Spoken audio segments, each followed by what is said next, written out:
Friendly Fire Show. It's episode 182 for the start of September 2021.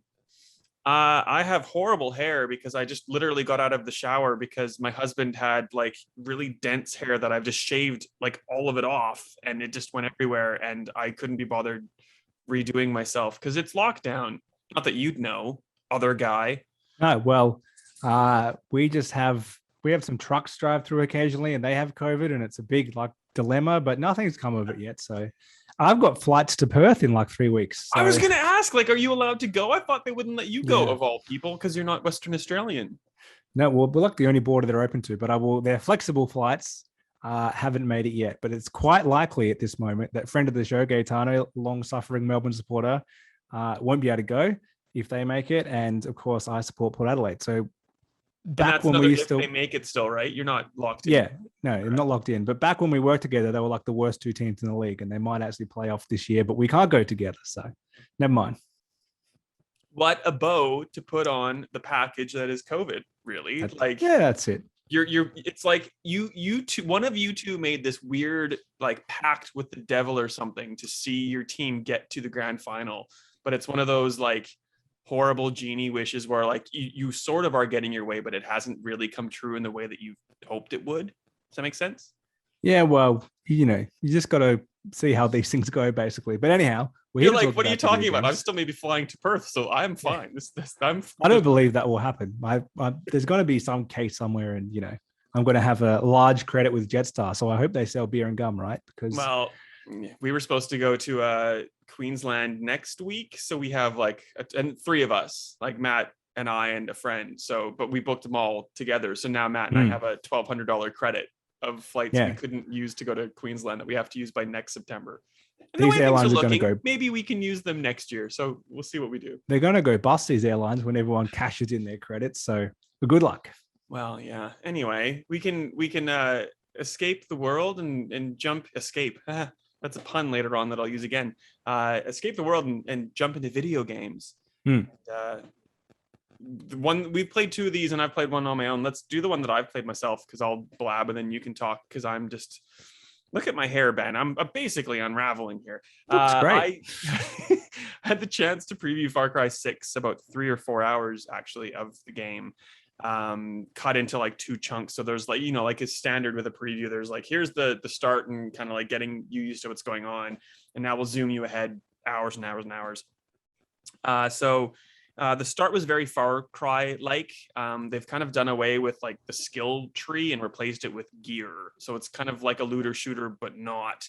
Rather than like picking and choosing the things you want your character to do, you can like strap on a helmet, which gives you fire vulnerability or invulnerability rather, or like gloves that make you able to deal with the poison that's in the world, because that's the kind of big thing that they announced at Gamescom, they being Ubisoft Toronto. Giancarlo Esposito's Anton Castillo is gripping control of the fictional country of Yara through a fictional cancer treatment called Viviro, which is basically made through tobacco leaves, somehow biohacked tobacco leaves, and this weird poison called PG-240. So the poison and the tobacco are kind of like big things in the game where you're trying to basically take those out. So you're ruining the Yaran economy. So you're ruining Esposito or Giancarlo Esposito's Castillo's grip on not only the country, but his bargaining chip with the rest of the world. So it sounds really cool, but like that all plays out really pretty much like just Far Cry. So like you go into a crop of fields and you burn down the field. And, we've seen that before. You go and blow up a tank of poison. The poison's kind of cool, though. It's like this green gas that makes people go crazy. It's like the Joker gas, really, in a Batman movie. So you can use it to your advantage. And if you have gear that lets you kind of like be invulnerable to it, or you're more better suited to handle it for a short period of time, you can use it to your advantage. So it's really cool. And then the bit that excited me the most really is that we went to a guerrilla camp, which is all the holstered guns, exploratory stuff, and I played dominoes and did like neat things. It's an Ubisoft game, so there's like a zillion things to do, and if you don't like the shooting things, there's exploration-y things, and if you don't like that, there's so like it's good in a lot of aspects, and I'm kind of worried because it just seems like one of those giant games where like unless you're super invested, you're probably just going to bounce off it. But I don't know. Yeah. Well, I'm glad it got delayed because I think if it was launched in February when it was meant to, we already talked about this before, too many Ubisoft games. So the delay helps it. But you're right. If you played Far Cry 3, 4, 5, you probably played this. Primal, again, very similar, but just different enough because the setting was so different. And that was probably my favorite recently because it was just a little bit different. So they're all good games, but you're right. It's probably Far Cry is now probably the most samey series in that you play a sequel and you know exactly what you're going to play before you played it. You could not see anything about this game, and you know there's going to be an over-the-top villain. There's going to be, outpost raiding. There's going to be some type of drug. There's going to be some dodgy shooting, like it's crafting, like it's exactly the same. Yeah. And it's just that's what it is. It's super polished. Like it's very amazing in the way that it's like been presented to you. But like I had a little bit of fatigue just being like, oh, okay, it's basically Far Cry. But then like that being said, because I'm so used to playing a Far Cry game, I had like the minder in my ear, like, oh, you might want to like cautiously approach this and, try to sneak in this way. And it's like, nah. Just like full on, like just straight down the middle, like shooting anything that I could. So like it was really fun. So, but like, I don't know if I'd like actively seek it out is I guess like the weird thing I'm trying to articulate there. What a glowing recommendation. Well, I'll enjoy playing it, but it's not going to be it's too samey to ever be a big highlight. I think it's kind of a side game now. Yeah. Well, and it's like a first person shooter at the same time that we're getting like a death loop, basically like holiday season. We're getting, Halo Infinite now. There's a lot of similar things competing in the same kind of space. So it's, I guess, pick the one that appeals to you the most. Are you like a Dishonored fan, or are you a Halo guy, or are you a Far Cry person, really? So there's nothing wrong with any of those, I guess. But now something which is unlike anything I played recently, it's Psychonauts 2. It's great, really good, but it's like a late 90s, early 2000s game if it were made today. Yeah. And I feel like a lot of games have tried that, but they've lost something. They've either not had modern enough kind of controls and movement, or they've gone too modern, and it's just felt like a kind of generic or too recent game. And I think this is the first one that isn't a Mario game that has managed to keep that original feel of like late 90s, early 2000s, but is playable today. So really good. I know people kind of put Ratchet & Clank up as like a great similar platformer, but that's not a platformer. That's a third-person shooter with a little bit of platforming. Yeah. This is, again, there's a lot more combat in this than there is in like a Mario game, but it's an actual platformer, and it's weird. Like it's the perfect example of a good Game Pass game, because if you played the first half an hour and you had no idea what this game is, you would never buy it. Like it's odd. It's a slow start too. It's a really slow start. But then once it gets to like the meat and potatoes, it's like it's a great, the characters are like fleshed out and quirky and amazing. And the world is so like just lovingly built. It very quickly grows on you. And like I was kind of telling you this as I was playing, because I previewed it ages ago. I'm like, I don't like this. I don't know, like you got to claw the controller to get all the powers going, and I don't like it. And then like 3 hours in, I'm like, Ben, this is like the best thing I've ever seen in my life. I love this thing. I can't imagine ever not playing this game. That eventually dissipates near the end, because I've like long finished the game, and I had like 2 achievements left tied to collectibles, and getting like thousands and thousands of figments in the world really, really like left a sour taste in my mouth. But like, if you don't care about achievements, that's not a problem for you. I'm going to say that applies to almost nobody who plays this game, because there's an outrageous amount of collectibles. So there's actual collectibles you get, which are like 1 of 27 little card things or whatever, like heaps like that. And then there's figments everywhere where you need to keep getting like loads of them to level up. And you don't need to get all of them. Absolutely. You can bypass these unless you want the achievements. You literally need every single figment and Psy challenge card and Psy eyeball with cards, but which is fine. But like for the most part, and sorry to cut you off, but I'm very opinionated about this. For the most part, that's fun. Like finding the cards and finding all like the other collectibles in the normal world is fun. And you're not really finding the collectibles. You're kind of just exploring and seeing where you can get to, and if you can get to that thing that you can see way off in the distance. It's the figments that are like neon purple in a world that is neon purple. Like it's just that side of things sucks. Yeah. But I digress. But very nitpicky. The game itself is great. Like that games like this don't get made anymore, and I don't think it'll get made again. Like I don't think there's going to be a Psychonauts 3 because this was kickstarted. Now that they're owned by Microsoft, they're probably not going to fund it, although they might. They said that if they wanted to, they could. Well, I hope Matt they Booty, do. the head of Game Studios, already said it. Okay, I told Tim Schafer that. He didn't believe me. I had to send him the link to the Guardian article where Matt Booty was quoted. Well, I'm wrong then, and I hope they do make a third one. Yeah, but like no one else is making a game like this. The other platformers we've kind of seen recently is nothing like this. They don't really know what to do. And it's because no one has nailed that feeling in a modern game like Psychonauts has done. And the first game, like it's back compatible, it's in 4K, upscaled, it's unplayable. And it's just that the controls are just wrong to your brain now. So it's like a perfect revival of an old series, basically. So have you ever played the likes of like Grim Fandango and Brutal Legend and stuff? Yeah, like so if you really like Psychonauts 2 and you've not played Double Fine's older games, maybe give Psychonauts a miss because it's too hard to bounce into. Whereas the other games, the ones I've just mentioned, are more like Brutal Legends, pretty recent, but like all the Grim Fandangos, what are the ones I'm thinking of? Full Throttle. They're like point and click adventure games, really. So they're a little bit rough around the edges, but they're still playable in a far better way. And they have that same sense of humor and like fun and frivolity that Tim Schafer put through Psychonauts 2. So you should definitely give it a go, especially if you have Game Pass. It's free. Absolutely. In the same vein. Yeah. Well, the other Game Pass game that came out, there's been loads really of these little games that you probably wouldn't play, but they're on Game Pass recently. So just before Psychonauts, I think, was 12 minutes, which we were both really excited about. But I have to admit, I've only played about 12 minutes because it didn't grab me. And I feel like it's a type of game that needs to get you immediately. And I just didn't care. Like, I just like, yeah. It's very up and down because like you get on a high and you figure out all these things you can do and you go through a whole bunch of loops. It's time loop. So it's like, it's not like Hades, but it's kind of like Hades. There's a lot of these loop games kind of like in the zeitgeist right now. Deathloop obviously as well.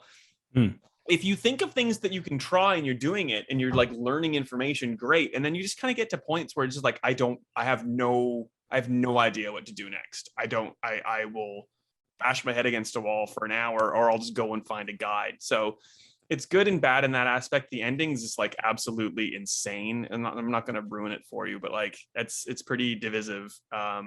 Just in how it is. It's a cool idea, like having an entire game set in like basically a room. It's neat. I like it. And I like that Annapurna's doing all these kind of like weird, not experimental, but like, putting its weight behind games like this, or The Artful Escape, or I Am Dead, which has come out on Game Pass recently, also very good. It's like neat little things they don't need to be like AAA or quadruple A or anything crazy. They're just like really cool experiences. And again, Game Pass, so it's not really like hurting most of us to give it a go. And if you don't like it, stop playing. Yeah, very small room to live in. I would hate to live in that house. It's they don't have smallest a TV. house I ever seen. Yeah, that was weird. Yeah, no wonder they got stuck in this pickle. Anyhow, but a killer light switch. So that's priorities as you do. Yeah. I feel like if I had a switch like that, I would probably get it fixed as a matter of extreme urgency. But that's just me. It's been a long time since we've done a show because Gamescom has come and gone, and I don't think we've spoken about it at all. So what were your general thoughts? Garbage. Yeah, that's it. For the most part. Like probably the worst Gamescom ever. But there's just nothing to announce. I see Banjo in your background. I'm just very excited. Yeah. Just Ben's new dog. For those who you already know, you're longtime listeners. You can probably hear him running around, but I'm surprised he's not barking. He's just kind of eating stuff. So I don't hear him. I just see him. It's just he's cute. That's fine. Like there wasn't a Sony presentation. There was like other presentations. We'll get into like the nitty gritty in a second, but like, Xbox was the biggest presentation. And it was like stuff that didn't matter, like Bright Memory Alpha, whichever Bright Memory game is coming out. Like they didn't talk about, and they kind of like did a press release like a day after. They showed a little bit of Xbox or of Halo, but not really. And then they put out during their own conference, and then they put out the console and the controller and the release date a day after. It's like, what are you doing, Xbox? It was all just like kind of like a non-affair, in my opinion. What do you think? Yeah, well, Xbox especially went pretty hard at E3 and had one of their better E3s. But then they had nothing less for Gamescom. It kind of felt like they just had this in the schedule at the start of the year. So they said, oh, we better do something. And so the main thing which they'd left out of E3 was a release date for Halo, and we did get that for the 8th of December. Yeah. And they kind of drip fed information. They kind of showed the new console, which I'm not that impressed with. I do like limited edition consoles, but I feel like when it's so hard to just walk into the store and buy one, they shouldn't be doing that yet. Like it doesn't seem like the right time. And again, yeah. And they're- sorry, Yeah. I agree, because like Yep. if you have a console, if you have a normal house, if you're trying to be a grown up and you want just to have like a TV console with like a black square sitting over there, and you're so desperate for an Xbox, and this is literally one of the only things you could have gotten in that like tiny little narrow window what you could pre-order, because like any current gen console, like it's up and gone in 5 minutes. Like you might just have to have this weird Halo, like nice looking, but like weird if you want a normal sleek black console. You just might have to deal with that because you don't have a choice, which is just weird. Sorry. Yeah. Continue. Anyhow, well, they've got that. There's another Elite controller, the V2 again, but a special edition. And once again, they've left out the share button. The profile switch button is right there. The physical button is on the Elite 2, and for some reason, they just refuse to allow us to use it. That's the one. I don't think we have a video of this episode, but anyhow, that's the one. We might. Very annoying that they won't allow that to happen. It's so obvious. It's obviously going to be a V3, and that's going to be a selling point, and that's why they haven't done it. But come on. And then later on, they kind of just slipped in somewhere. I don't actually remember where they announced it. Oh, by the way, Halo Infinite's not going to have co-op at launch. Which no one cares about. It's the campaign co-op. That's like a huge deal breaker. That is a deal breaker because like the glory days of Halo 3, the co-op campaign was the main mode, I would say. And then the multiplayer was great too. But like playing through that campaign with 4 players was something I'd never done before. I can't remember too many games that let you do that online before then. So it's a big part of Halo, and that's a big omission. And once again, probably shows this game's not quite ready. They've pushed it to the last month of the year. It had to come out this year, and they've had to ditch some stuff to make it work.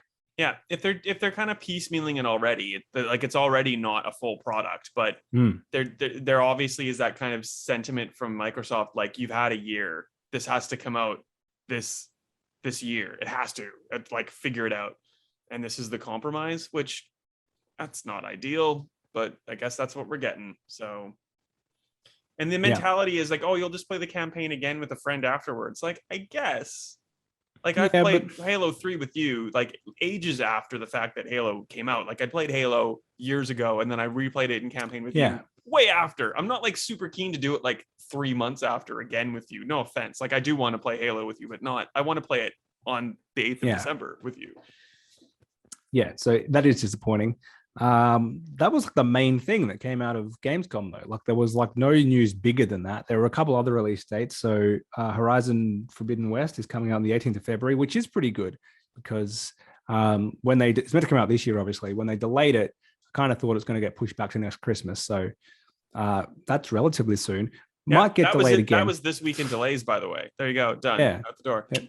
Yeah. Well, that's undelayed. Something's come out of delay with a release date again. But as we know on this show, things get delayed constantly. So I'll believe we can play that when it comes out. Yeah. Which goes for every game at the moment. Yeah. What else happened? Oh, Saints Row. So that was, you already knew about that ahead of time. So you also previewed that one. Yes. Kind of a reboot, I would say, in the sense that they've slotted it in between Saints Row like 2 and 3. Like it got real weird in 3. 1 and 2 were trying to be kind of GTA style, but more street gang. Yeah. And 1 and 2, looking back on them now, way better, I think. So, and by 4, it kind of lost what it was doing when it was like the president's an alien, and it was just weird. Ages of Mayhem is the worst thing ever. That's the most recent from Volition. So they've dialed it back to just completely over the top rather than ludicrous. Like there was still a lot of rocket launches going on. Not what I hoped. I was hoping they were going to go like even more normal, but certainly looks better than 3 and 4, I think. Close to the 3 than 4. I don't know. Like I'm like obviously Saints Row has a passionate fan base because as soon as this was announced, they all like freaked out at Volition. But like I don't know, it's like the GTA clone no one really asked for, in my opinion. Like I don't know, it's like cool. Like, but Rockstar's not releasing GTA games, so there's a big market for that for someone to do it well. They decided at Saints Row 3 they needed to do things differently because they couldn't compete with GTA, and then GTA happened to stop. So they could if they wanted to, but they've still kind of set themselves different. But I think they've caught themselves and realized there's nowhere to go from Saints Row 4. Like it would just be awful to try to. They dial that up literally said further. that, like we have nowhere to go, so we have to dial it back. So they've dialed it back in terms of zaniness, and they've also just like completely like Johnny Gat's not a thing. It's like you're a completely new set of people. You're in like a kind of Las Vegas like desert setting. You play one character, you have another team of 3. There's a driver, I can't remember off the top of my head, and it's like it doesn't sound bad, but it's kind of like that Far Cry of like, yeah, I'd play it if it came across my lap, but I don't know if I'm like gonna go and like seek it out. If you're a turn-based tactical RPG person, though, you probably don't feel that way about Firaxis' new game, which is a Marvel tie-in called Midnight Suns. Suns with a U, as opposed to the Marvel comic book Midnight Suns with an O, because it was all supernatural people, but they were all men, I think. And I think that's I didn't realize, I thought I made a typo when I was talking to Firaxis at the time, but I would imagine they've changed it from male sons to like cosmic sons, because this team of supernatural people is a mixture of men and female, male and female, and like cool mystical badasses in like Iron Man and Doctor Strange and Wolverine, like the mainstays, which looks kind of cool. Card based, no microtransactions of game winning variety, but of by costume variety. I've surely learned by now you can't cripple these things with microtransactions. But yeah, that was a rare. I think we already knew about that, but they announced it properly. So a rare one that was technically announced at Gamescom to some degree, or at least shown or something. Yeah, it was a leak before E3 where we knew there was like a Marvel Firaxis game, but we didn't know what it was. And we didn't hear about it until Gamescom. So there you go. We've had gameplay since. It's up on the website. And there's like, it's this weird marketing thing where like they announced the game, but they didn't show us gameplay. They showed a cinematic trailer. And then like today, the 1st or 2nd of September, they've shown a bit of gameplay, but then there's like the real gameplay trailer is next week. So, okay. Thank you. Okay. I appreciate that. The only other thing that was kind of new is Xcloud, now called Xbox Cloud. I had to check that, but we'll always call it Xcloud, is coming to consoles, including Xbox One, as well as Series X and S this year. So what that basically means is you'll be able to, instead of downloading a Game Pass game, you can just say play straight away and stream it. You'll probably get a shittier experience. It'll probably pixelate a little bit. Certainly not going to be 4K. I think 1080 is the max. On Australian internet, probably going to be like 240p, but whatever you can get. I mean, it's a cool feature that I don't think I'll use that much. I'm probably prefer just to download the game and play it. But for something really small, maybe you would just say, it'll probably stream pretty well, like a little indie games. And yeah, probably worth trying. The fact that you can use it on Xbox One is probably the more interesting part, because technically Microsoft can now come good on their promise that games would still come to Xbox One. Something like Flight Simulator hasn't, and it potentially can now via streaming. Yeah, I think it's that like really like how impatient are you kind of things. If you go on the Xbox right now and you want to download a game and you're playing something, you get that little like pop-up, or not pop-up, but like message in My Games and Apps that says like, you're playing a game, it's going to impact downloading the one that you want to download. Do you want to suspend it and just like solely devote the download to this? So obviously if you're streaming an Xcloud game, you're not going to be downloading it at the same time, really. So it's like, do you want to play it the second? And maybe it's because you want to try it like a Game Pass thing, and you're not sure if you even want to like bother downloading it in full, which is a good idea, a good reason for it. So like you play it, for an hour, and then you decide you want to go to bed or something, and then you kick it into proper download to play it on your console. Like it's not something that everyone's going to use all the time, but it has advantages or benefits, I suppose, when you think about it. It's an option, and I think it pretty much kills Luna and Stadia and all those other things, because it's a side project for Microsoft, and they've already got this massive library for it. So it's the obvious one to pick if you were into streaming games. Yeah, well, and it's tied to Game Pass, so especially when we're talking about Stadia streams your games, so you don't have to download or update, but you still have to buy the games individually. So, and have a subscription to Stadia. Not that we'd know, because in Australia it's moot. Same thing for, I guess, we've been told we're getting Xcloud in Australia by the end of the year. And now with this announcement, I went to Microsoft and said, so do we have a date? And they said, nah, this year. So the preview is open because I've got it as like a demo. The preview program on Android. Yeah. So not on devices I'll actually use it on. But we're supposed to get it on like browsers and everything. Oh, wow. It does work pretty well, but I never really want to play on my phone. If I did, I can.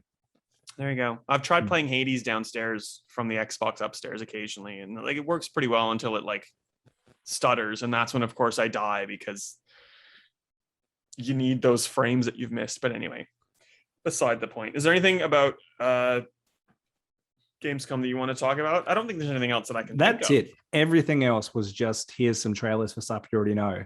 And yeah, that's what Gamescom was. And I suppose being virtual, that's all they could really do. So yeah, not that exciting. I didn't wake up early for a thing, not even Destiny 2, which seems kind of cool, but like, I don't know. It's every Destiny update now. It's like, you haven't been playing for a while, so here's this cool stuff that you could maybe play, but if you don't spend like 30 hours ahead of time leveling your character up to get to the point to do the cool new stuff, see you later. And that's kind of where I feel I am with Destiny, unfortunately, but that's that. If there's nothing else, what I'm going to do at the end of this right now is tack on a crazy fun, ridiculously stupid 45-minute conversation between myself and Johnny Galvatron, who is the creative director at Beethoven and Dinosaur, and they are the people behind The Artful Escape, which is an Annapurna Interactive published game coming to PC and Xbox on the 9th of September. This was going to be like a podcast on its own, and it was just going to be like Johnny and I, and maybe you, if you could make it, depending on the time, just like doing this basically, and also talking about his game. And then I had a review code and I've played it through in its entirety. I'm like, nah, screw it. We can talk about it. The whole thing. Great. So we did, but we've cut out all of the spoiler stuff. So don't worry. I talk about like, we're going to get to the spoilers in a second. We don't in the recording that you're about to hear. So don't worry. We'll like tack on the spoilerific stuff at the end of a future recording. So don't worry. Ben, anything you want to say before we are out and we jump over to that?